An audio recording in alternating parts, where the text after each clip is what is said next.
विश्व को शांति का संदेश देने वाले महाकारुणिक तथागत भगवान बुद्ध एवं भारत देश में दोबारा फिर से भगवान बुद्ध के सद्गुणों को वापस लेकर के आने वाले परम पूज्य बोधिसत्व डॉक्टर बाबा साहब अम्बेडकर, इनको मेरा कोटि कोटि नमन है। आप सभी श्रद्धावंत उपासक एवं उपासिका को मेरा मैत्रीपूर्ण जय भीम। कौसंबी में भद्रावती नाम की खतनी राख वो राजा के संदेशवाहक का काम करती थी। एक बार में 100 योजन तक चल जाती थी और अच्छे से चलती थी और राजा के बहुत सारे काम आती थी। वो युद्ध में उसके काम आया करती थी और बहुत सारे राजा के काम करती थी। इस प्रकार से राजा उसका बहुत आदर करता था, सत्कार करता था। उसके रहने के लिए एक अच्छा सा कनात बना दिया था, बहुत सारे फूल वगैरह से सजा करके रखा था उसके निवास स्थान को।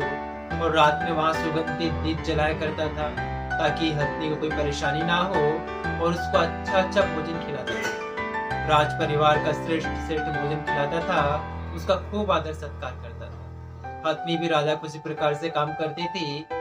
इस प्रकार से धीरे धीरे जब वो हथनी बूढ़ी हो गई, बीमार हो गई, तो फिर राजा ने उसका आदर सत्कार करना छोड़ दिया, क्योंकि अब वो ज्यादा योजना तक चल नहीं सकती थी। बूढ़ी होने के कारण दुर्बल हो गई थी और उस प्रकार से अच्छे से काम नहीं कर सकती थी। तो राजा ने क्या किया, उसका आदर करना छोड़ दिया, सत्कार करना छोड़ दिया और अनाथों की तरह उसको जंगल में छोड़ दिया, उद्यान में छोड़ दिया, जहाँ वहां के वृक्ष के पत्ते खा करके अनाथों की तरह रह के गुजारा करती थी। एक बार राजा के यहाँ पे बर्तनों की कुछ कमी पड़ गई, तो वो कुम्हार को बुला करके कहता है भी क्या हो गया, कैसे बर्तनों की कमी पड़ गई। तो कहता, राजा मेरे पास जो बैलगाड़ी थी वो नहीं है, टूट गई है, जिससे मैं मट्टी लाता था, बर्तन बनाता था, उससे लोड करता था, मगर नहीं, अब कैसे करूं करके। तो राजा को अपनी हाथी की याद आती है कि भद्रावती हथनी कहाँ है। तो राजा के अमात्य कहते हैं, मंत्री लोग कहते हैं कि राजन वो स्वेच्छा से उद्यान में वृक्ष पत्ते खाती है, वहीं पे अनाथों की तरह है करके। तो राजा कहता है कि एक काम करो, उस भद्रावती हथनी को ले जाओ जिसमें बर्तन रख के ढोना, मिट्टी लेकर के आना, उससे काम लिया लेना। तो कुम्हार वैसी करता है, रोज हथनी को मिट्टी लाने के लिए, बर्तन बनाने के लिए जाता है, उसमें लाद करके मिट्टी लाता है, बर्तन लाता है। इस प्रकार से उससे काम लेने लगा। एक बार भगवान बुद्ध कौसंबी में आते हैं और घोषिताराम बिहार में विहार करते हैं। एक बार सुबह सुबह वो चारिका के लिए निकलते हैं तो देखते हैं कि कुम्हार जो है बहुत सारे बर्तन लाद करके भद्रावती हथनी को लेकर के जा रहा है। तो भगवान बुद्ध को जो भद्रावती हथनी को देख करके उसकी आंखों से आंसू गिरने लगते हैं, रोने लगती है। जिसे देख करके भगवान बुद्ध तो सर्वज्ञ थे, वो जान जाते हैं कि इस भद्रावती हथनी को किस बात का दुख है करके। वो जानने के बाद में जब वो बिहार वापस आते हैं तो राजा उदयन जो है भगवान बुद्ध का अच्छा अनुयायी था, श्रद्धावन था। वो भगवान बुद्ध के पास जाता है, भगवान से कल के भोजन निवेदन करता है।